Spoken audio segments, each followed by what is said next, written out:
tous. Merci. Good morning, everyone. Thank you for being with us this morning for this session. I'd like warmly to thank you all for being here on a Sunday morning.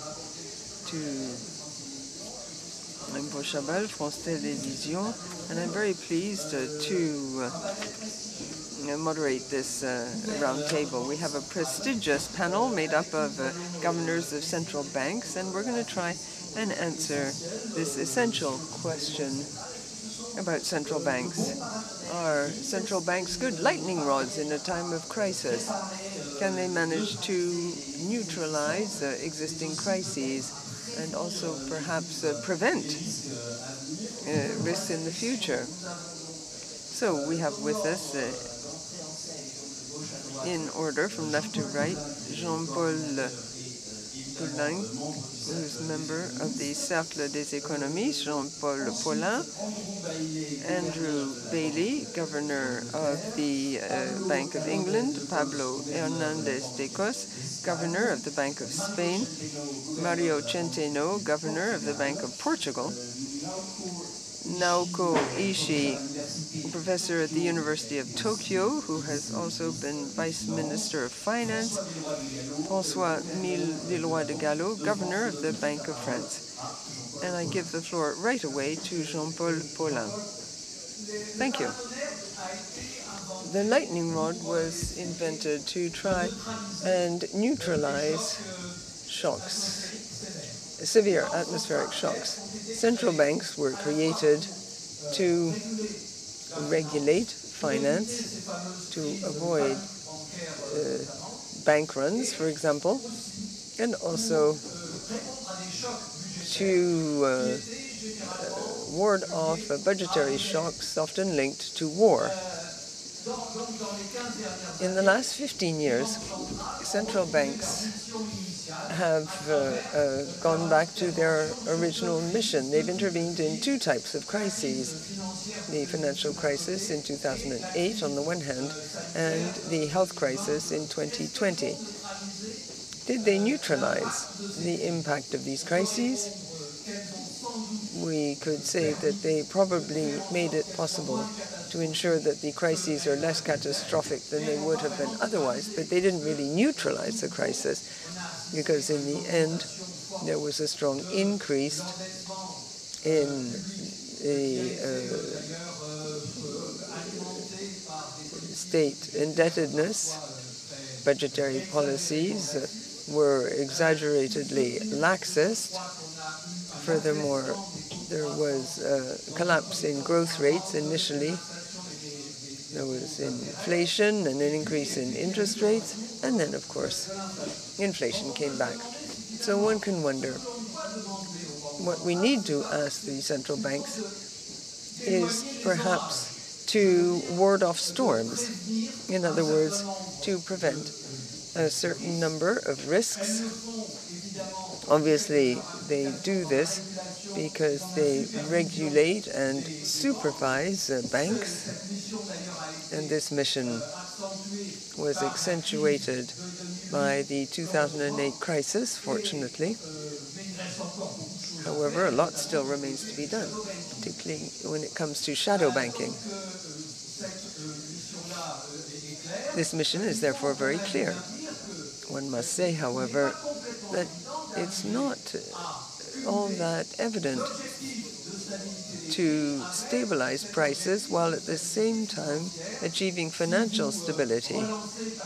For example, if you want to relaunch the economy with overly low interest rates, then studies have shown that if you keep interest rates too low for too long, that leads to an increase in the probability of a crisis. But it should be possible. Recently, central banks have been deeply concerned by the risk of climate change. They want to intervene in the prevention of these risks. There again, they can do so through different kinds of action. In particular, central banks can improve the terms of financing for green investment. That might appear as a way of pushing aside their basic principle, i.e. Being neutral on the market. Some central banks have also talked about preventing the risk linked to inequalities of income and wealth. That's an awful lot of goals at the same time. No doubt, we should ask ourselves whether these new goals are not too numerous.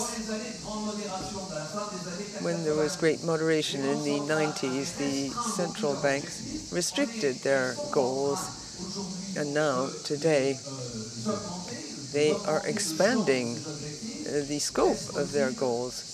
Is that possible? That will no doubt be one of the questions which this exceptional panel will try to answer. Thank you, Jean-Paul. Thank you. We have the same first name. Thank you for keeping to your speaking time, which is quite limited for each speaker, 5 minutes, and obviously we will then hold a debate with the room. People in the room can listen to the simultaneous interpretation, Channel 2 in English, Channel 1 in French, because our speakers will speak different languages. I'll give the floor to Andrew Bailey for 5 minutes.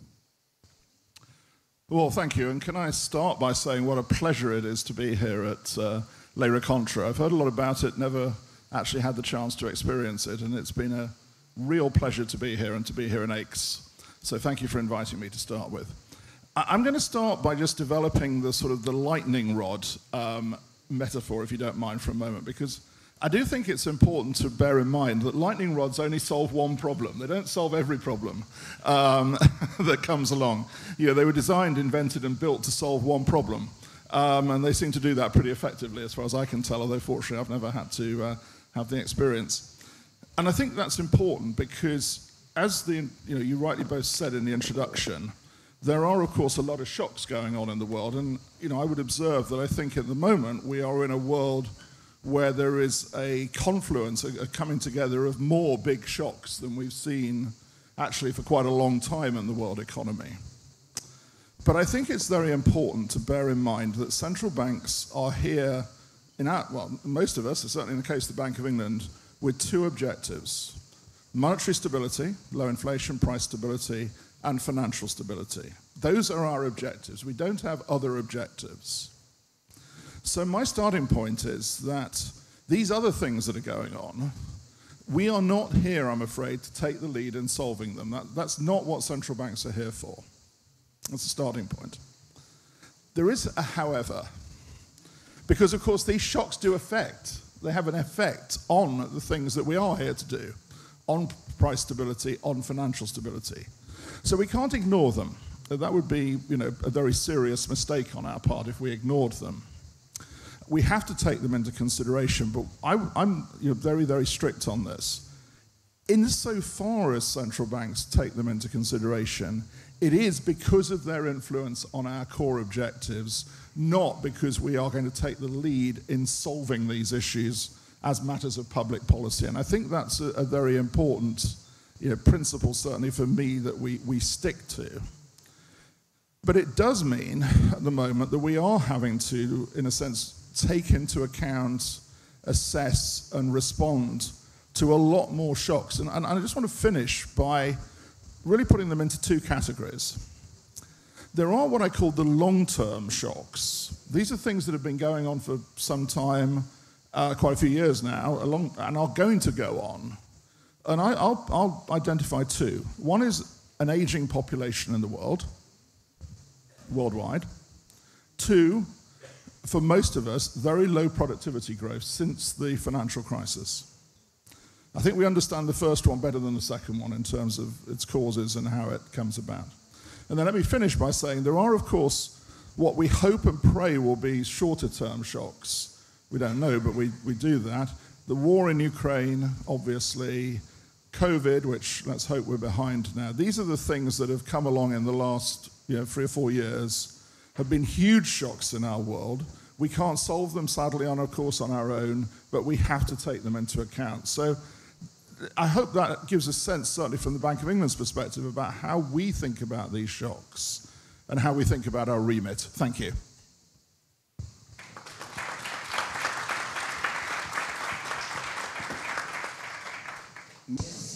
Thank you very much. Now we'll have the Bank of Spain, Pablo Hernández de Cos. We here. Well, my main point would be, okay, yes, true. Monetary policy, central banks have been able to fight against very diverse crises during the last 15 years. But the point I wanted to make and to stress is whether we can reach a better balance and a combination of policies to fight against crises with the help of not having only monetary policy as the only game in town, as Francois usually like to say, but also other tools, in particular fiscal policy and even macroprudential policy. And let me start with the first one, with fiscal policy. In Europe, we've been discussing of the need of having prudent fiscal policy for many, many years, which is, of course, very important for the stability of the European Monetary Union. But sometimes we forget that one of the main reasons why we've always emphasized that this is absolutely crucial is precisely in order to avoid pro-cyclical fiscal policies, which is, by the way, what has been happening for many, many years since the creation of the European Monetary Union, meaning that governments were unable to control deficits in the booming periods, and then, of course, when the crisis arrived, they were obliged to a certain extent to restrain fiscal policy and to fight, let's say, in the opposite direction that monetary policy was doing. And this is why it's so important, not only for sustainability reasons, of course, which is the obvious argument, but also to guarantee that fiscal policy is in a position to help monetary policy in the fight against economic crisis, that fiscal policies run in a prudent manner. And then we can discuss at some point what this implies in terms of the Stability and Growth Pact, that I think the message is clear. And then a second tool, which is a more new tool, which is macroprudential policy, so the capacity of central banks or financial authorities more in general to set capital requirements, for example, or borrower-based measures during the booming periods in the positive territory.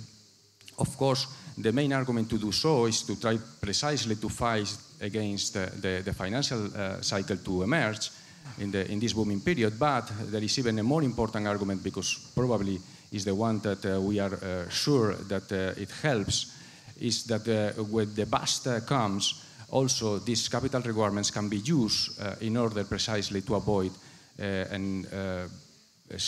too much tightening of credit restraint. So my main point, okay, yes, monetary policy has had and will have for sure the capacity to fight and to stabilize the economy during crisis, but it will be more optimal to do so in combination with other economic tools, and in particular with fiscal policy on the one hand, and also with financial stability tools on the other.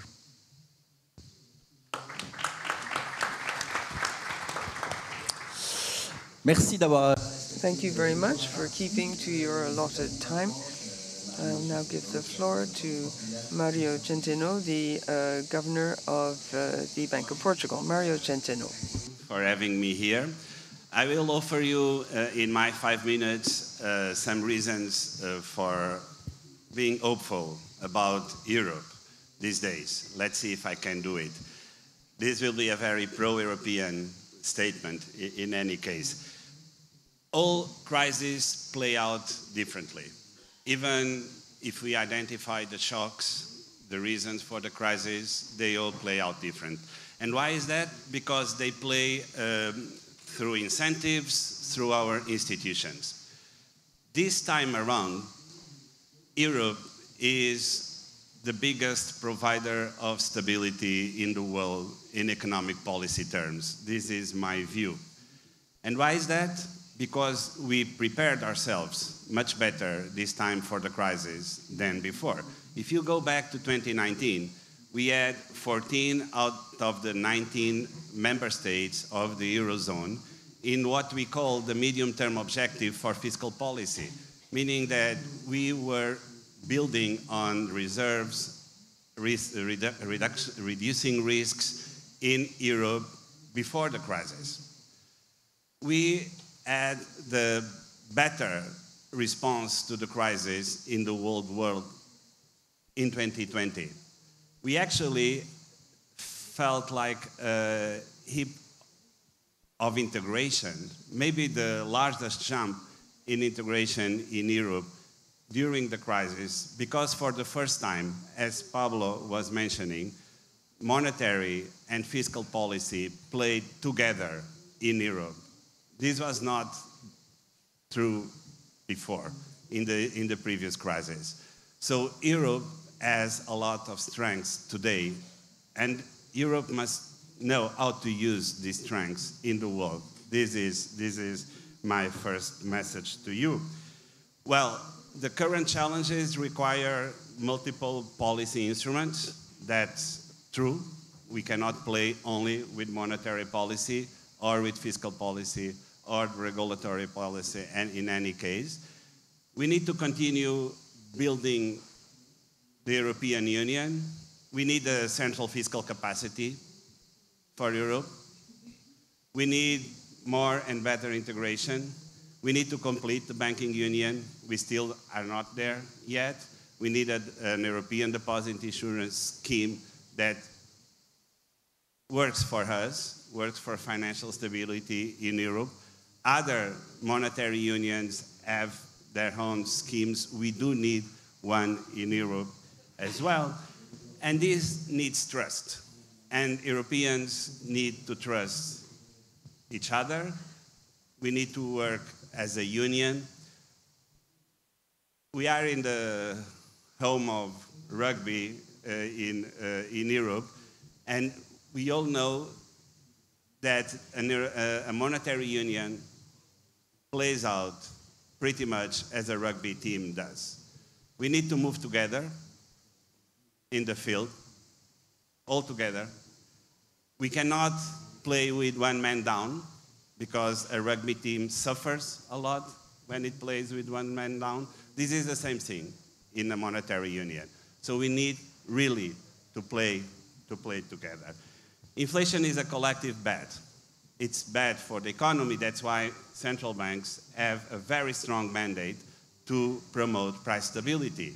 It's not for no reason. It's because inflation is bad. We need to fight inflation. And we need all policies to work together. Expansionary fiscal policy in the present will be bad to fight and combat inflation.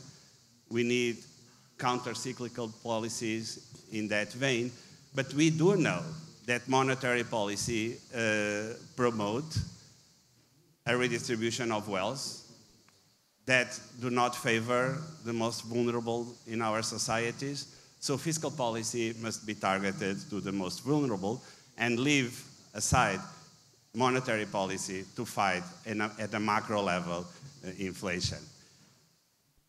European governments during the COVID and energy crisis played much better than before.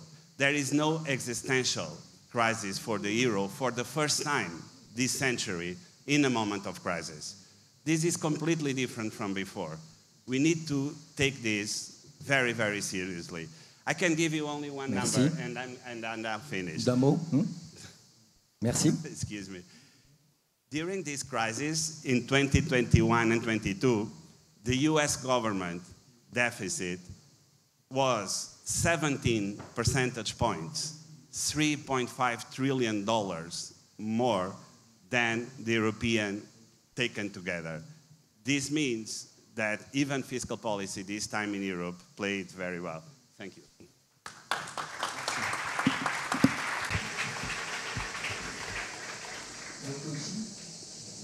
Koichi, you now have the floor. To everyone, I should say that I'm very happy to be here, but the reality is that I feel quite awkward just sitting next to those reputable governors, central bank governors, that then I have never really worked for the central bank. I actually started my career with the Ministry of Finance, working for IMF and the World Bank. But in the last 10 years, while the world wake up for the environmental crisis, climate crisis, nature loss crisis, I was heading that the GEF, Global Environment Facility in Washington, it's an international institution, and I have been observing what the role of the central bank is being played. I was quite impressed that with those new challenges, the environmental, actually the economic system challenges, central banks are moving quite swiftly to take on this new challenge because they do understand it will really have a significant impact of the two of your core mandate, price stability as well as the financial system stability. And sitting from the GEF, Global Environment Facility point of view, this is not just the energy crisis, it's not just the environmental crisis, it is the system collision between current economic system, which is still very much fossil fuel based, and it's very linear production and consumption system, which does collide with the capacity of a planetary Earth system. So what we are facing is a system collision between current economic system and the planetary Earth system. To solve this, we have to have a green transformation. It's not just the energy transition, it's really economic system transition. And the financial system should play a very, very significant role in it. And that's, I see that then the central bank groups that are doing for the past decade or so, leading to NGFS and also the, establishing a lot of toolkit to work on that. So that I'm quite pleased and impressed and really wholeheartedly appreciated those central bank governors who are courageously stepping outside their original core mandate but taking on the new mandate. It's not new mandate, in my view. If you do help this green transition, and somehow find a way to make this transition effective and helpful, beneficial to all, we all actually get much better pricing and much better quality of growth and much better economy. So it actually falls into that your core mandate of price and financial system stability, but it needs that we need to really work together to how to find this effective green transformation pathway together to fit financial system can play a good, important role. I would say that for short term, yes, we see a lot of volatility and the challenge. In the medium term, maybe we see that the cost, the price may increase, and because the transformation is such a massive, gigantic, and complex that challenge, and we never really done it in the past. But if we are able to do it together, it will lead to better price, lower price, that better productivity, higher cost of quality of life. So I think we should be all in together to find out that this green transition, and that would be really helpful to us all. And again, the central bank, together with the financial system as a whole, should be able to find out how to flow this funds for green transformation at a reasonable cost. Because right now we were mostly talking in Europe, among Europe, for Europe, but the green transformation cannot only take place in Europe. It has to have all over the world how to handle the global south issue. And I was there 2 weeks ago in Paris on the Macron summit, so how to handle this the green transformation, the outside this advanced economy will actually haunt us very significantly, either through production, the price, or actually the social equality issue. So that's maybe another challenge we are facing. Thank you. Merci bien. François Villeroy de Gallo, gouverneur de la Banque de France. Merci Jean. Thank you, Jean-Paul, and hello, everyone. I have a personal message for my friends and colleagues. I would like to tell them how happy I am to see them in France. Believe me, we spend a lot of time together, including at weekends. 2 weeks ago, on a Sunday at 10, we were together in a Basel meeting room. It's even nicer to be here in Aix-en-Provence with the cicadas singing. Welcome, my friends. The question that is asked from us is, can central banks act as the lightning rod for crisis? I hope I won't shock you by saying no. Of course, we're going to carry out our mission. One word. We are going to bring back inflation towards 2% by 2025 in the Eurozone and in France. In France, we have passed the peak of inflation. Let me give you the figures. 7% at the beginning of the year, 5.3 now with the harmonized European figure. So I believe that we're going to reach the high point, the peak of interest rate in Europe. Or rather, when I talk about a high point, it's not so much a peak as a plateau where we will have to stay sufficiently long to make sure of the full integration of the impacts of the monetary policy. Still talking about that, I heard yesterday that we should change our inflationary target and move it not from 2% but to 3%. I think this is the very example of a false good idea, but Jean-Paul will come back to that. Why am I saying no as in answer to this question about the lightning rod?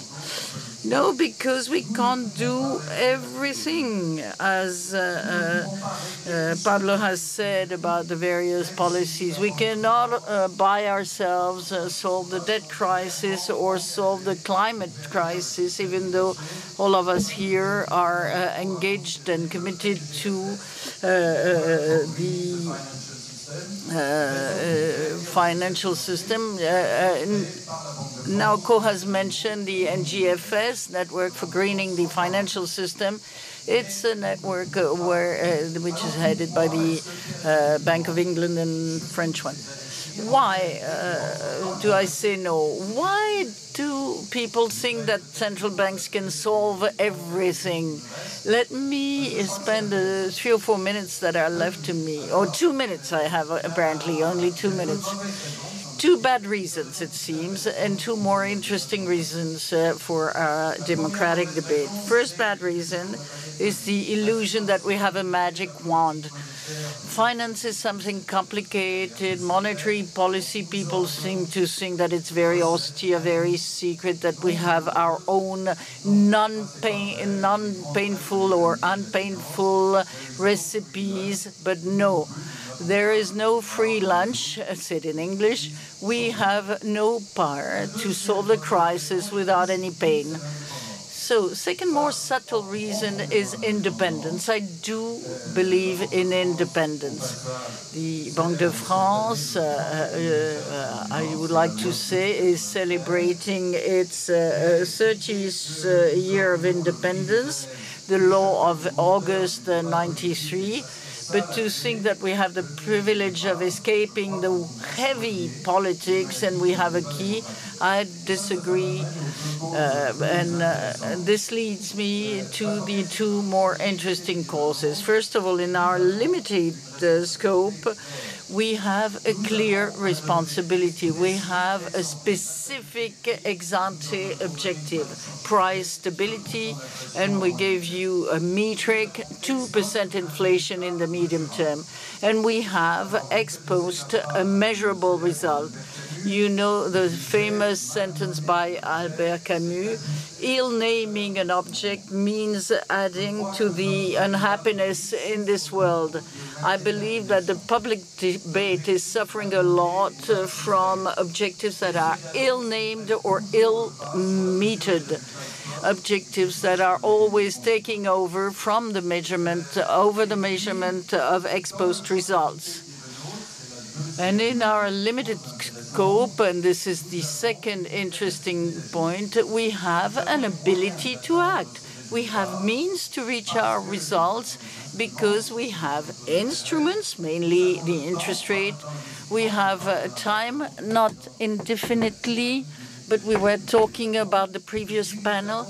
And we have this cooperation, cross-border cooperation, a trusted dialogue between us. We escape the very large difficulty of political authorities, like the piling up of competencies, especially in France, and the tyranny of immediacy. So let me get back to renewing hope. These two modest elements I mentioned, i.e. a clear responsibility and an ability to act, I put them face to face with the intervention of Edouard Philippe yesterday about the democratic fight we had to lead. What can we do? It's not only up to political authorities or others. How can we make sure and how can we ask for public debate that leads people to have responsibility for their results and that gives our elected authorities the ability to act? And I'll stop at that. Thank you. It's true. You have teased somewhat or talked about my second question because here in the Cercle des Économies, we've heard this idea, which is no longer taboo, this idea of the target for inflation. We reassured us. You said that inflation should get back to 2% by 2025, but at what cost? Is it at the cost of a recession or a very low growth? Then it's not a good thing. And why 2%? Did you just pick it like that, or is it a magic formula? Well, as I said, there's no magic wand. There's no magic formula either. But in our predictions, we come back to 2% inflation without recession, without external shock. So why change? Why do I feel that rising this target would be a false good idea? Some people think that if we had a higher target, we wouldn't have to raise the interest rates as much. Well, what would happen would be the exact reverse. If we were to say that we no longer have 2% but 3% as a target, right away the promoters would ask for a higher interest rate. Well, X is great, because not only we have the cicadas, but you also have people applauding the figures of inflation. That is very rare, very scarce. Let's stay with this applause. Okay, so if you're a lender, and you are, if you have a life insurance, if you're told that there will be, you can have 1 additional % of interest,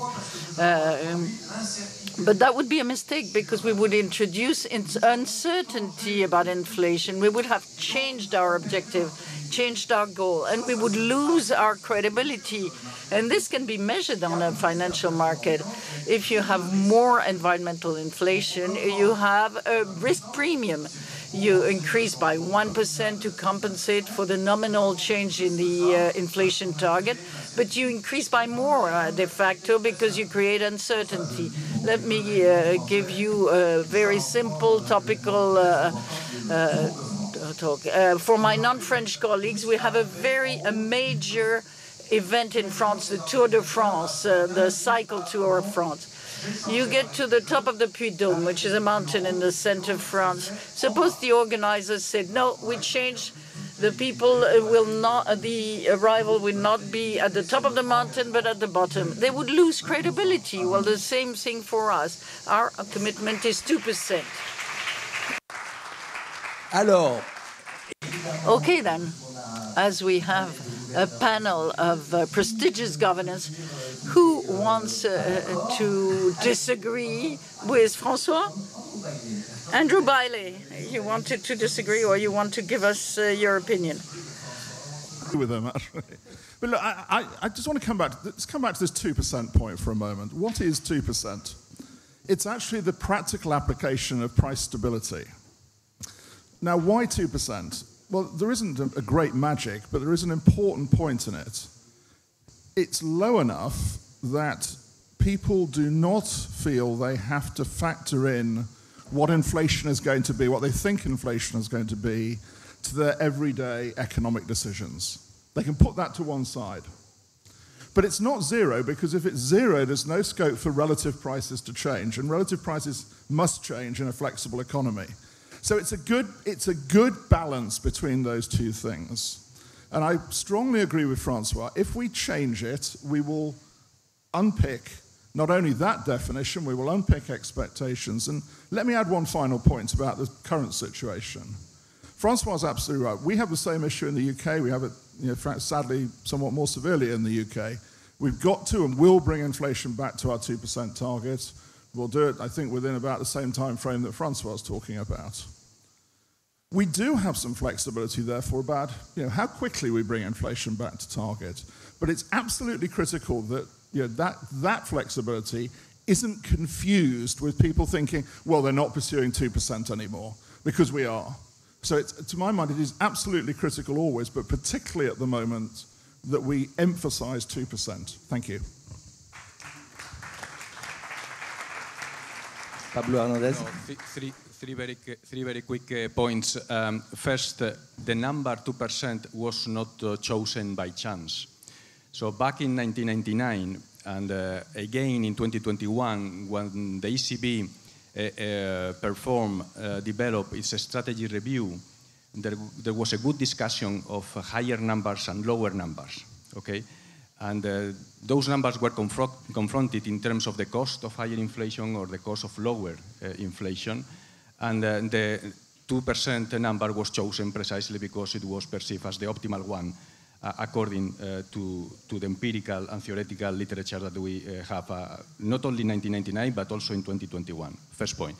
Second, changing the objective when inflation is very high, and you might be starting to have some credibility problems on your capacity of reaching that number, is not a good idea.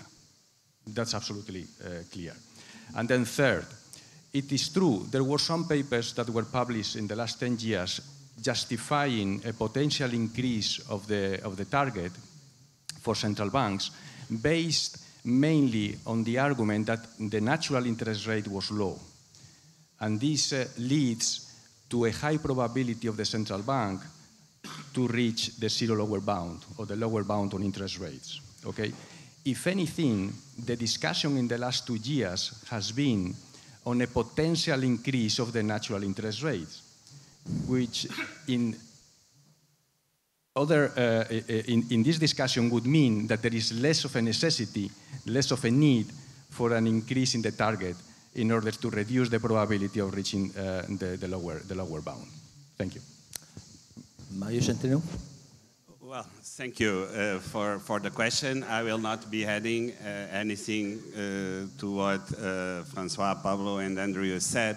I just want to remind us of something very important.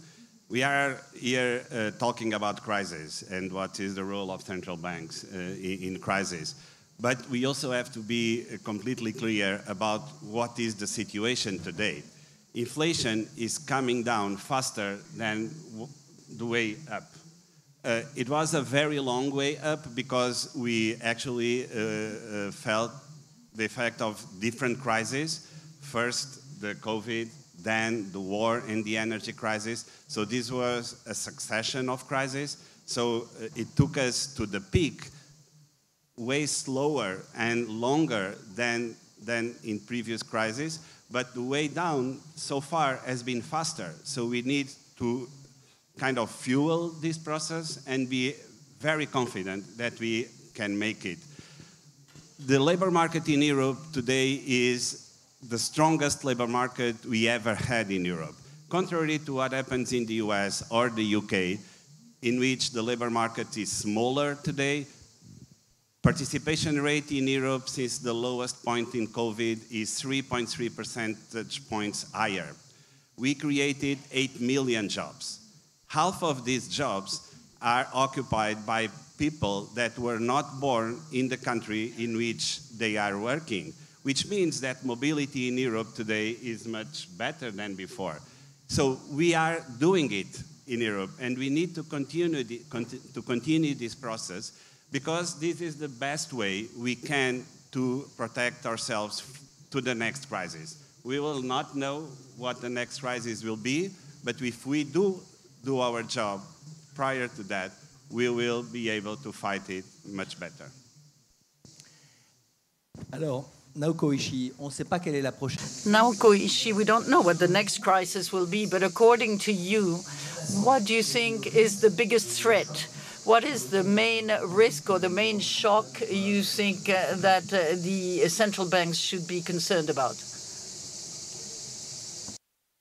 Well, in my personal view, we are still in a very massive, long-term crisis of if we were able to really make a good transition to cleaning or linear, cleaner economy or not. And we are not really doing too well in that. Actually, the day-by-day clock is ticking, and the day-by-day that the deadline is getting closer. So to me, that one of the shared challenges is that if the financial sector together to fit central banks are the very important integral part or core part of this financial system, can really chart us and then steer us to this rather very turbulent transition period or not.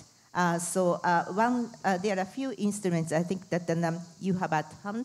That yes, you have already have several scenario exercise that you are doing a lot of assessment, stress test. But one thing which I think the entire economy, not just the financial sector only, can do is how to find a way to internalize the externalities. I think that some governor already mentioned, maybe Pablo, that so that the entire economy should be able to find that how to put the price on carbon, how to value the natural capital, which we have been eaten up so significantly. So how we can change those and pricing or valuing those important that the natural capital, and also kind of penalizing that the external bad. So that's something I think that we should really do it.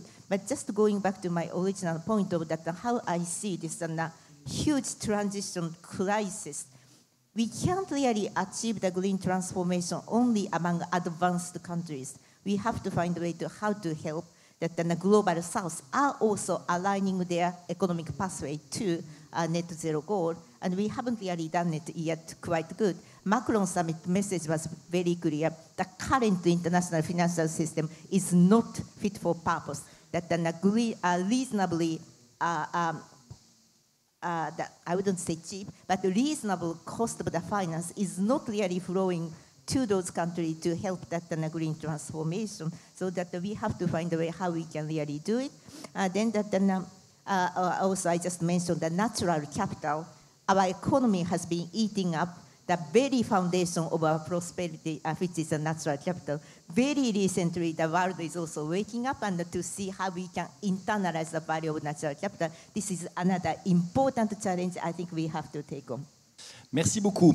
Il nous reste, avant de conclure, 8 minutes et j'aimerais... Thank you very much. We have 8 minutes before we can conclude, and I would like to give you the floor as you gave us the pleasure of coming here on a Sunday morning. Please show your hand if you want to ask a question. I believe there's one here on my left.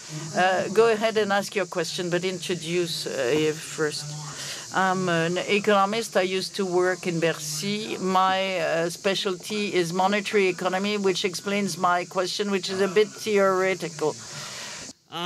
We have in economic monetary theory the theory of Mandel, the triangle of incompatibility, fixed exchange rates, free capital movement, and central bank independency. Should we write this theory today and replace the independency of central banks by its complementarity with the fiscal policy. And to end the question, I joined the call for action for a fiscal union in the euro area, but we're repeating this call since 10 years. Thank you all. Et oui, il faut pas que merci. Il faut pas que rendez le micro. Voilà. Faut pas que la question soit plus longue que la réponse. Please, thank you. A short answer for this question, but one brief answer. If we can have as many interventions as possible. No one wants to answer that. Don't fight over it, huh? Maybe France. Well, why not?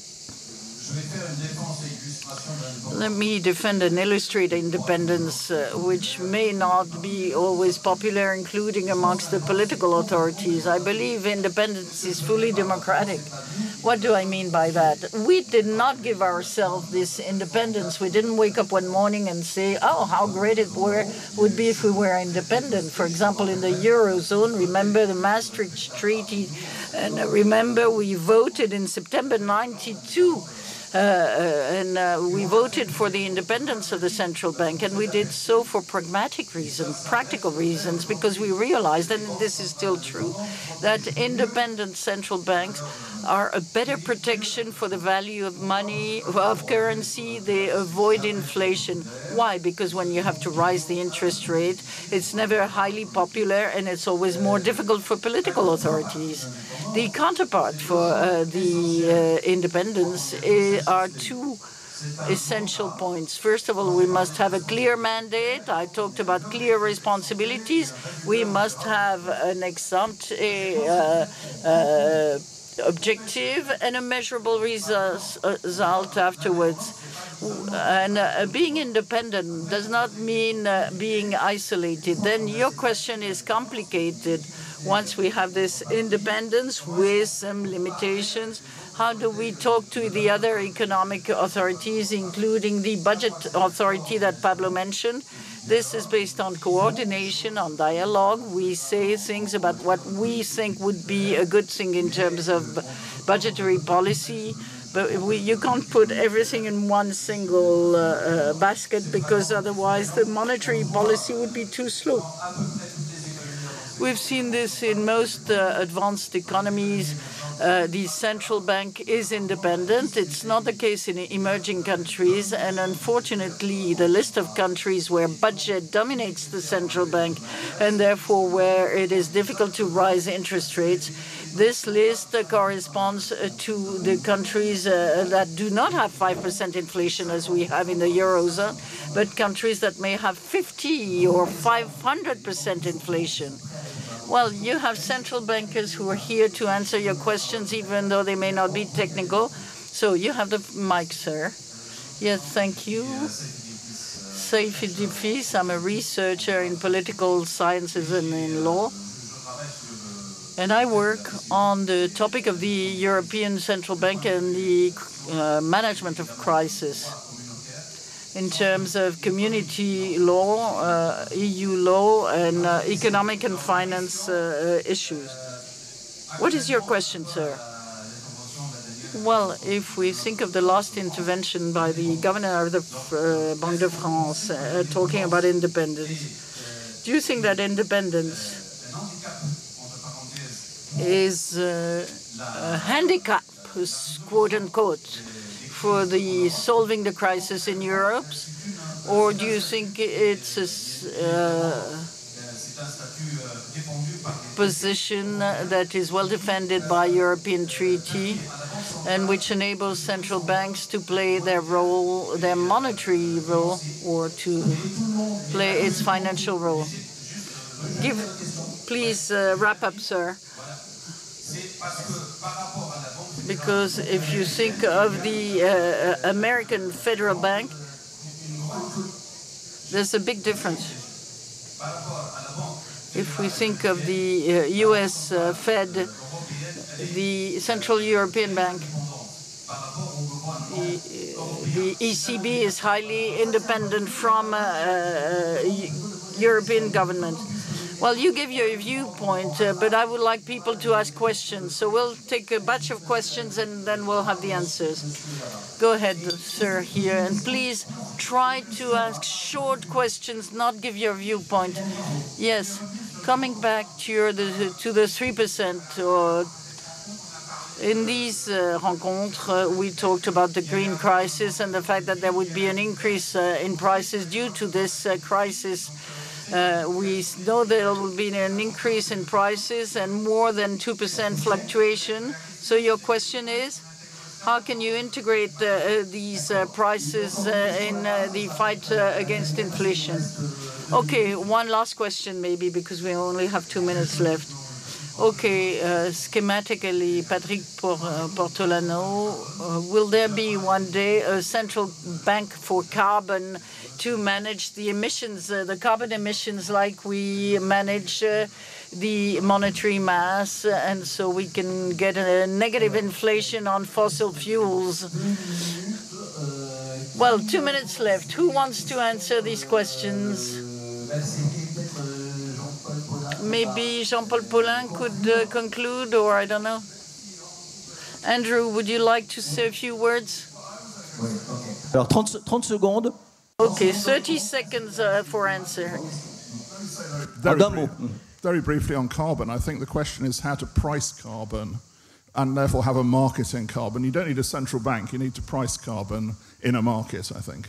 I know that's a very Anglo-Saxon thing to say. François Villeroy. Eh ben, pour une fois, je vais me trouver anglo-saxon. For once, I will be Anglo-Saxon because I agree about that. Your question is part of one of the proposals by Christian Gaulier, who is an economist from Toulouse. He suggested having a central carbon bank. I hope that it could be political authorities, still with this idea of a clear mandate and a means to act. But maybe we should need an independent authority. Coming back to this, I would like to say that the central bank is not the only authority. We have here Benoît Cœuré, who represents the competitive element. So we have to have the two, the mandate and the capacity. Jean-Paul Paulin, can you conclude? Yes, in 2 words, we will remember that all the governors said that they were against increasing the inflation goal. Secondly, they also said that central banks cannot do everything by themselves and that a lot of things have to be done via the budget policies, especially within the Eurozone. And third thing, even though they can't do everything, they have a number of goals about which they're quite legitimate, in fact, and they feel they can reach their objectives. Well, this is probably one of the elements for the coming economics in the future. Thank you.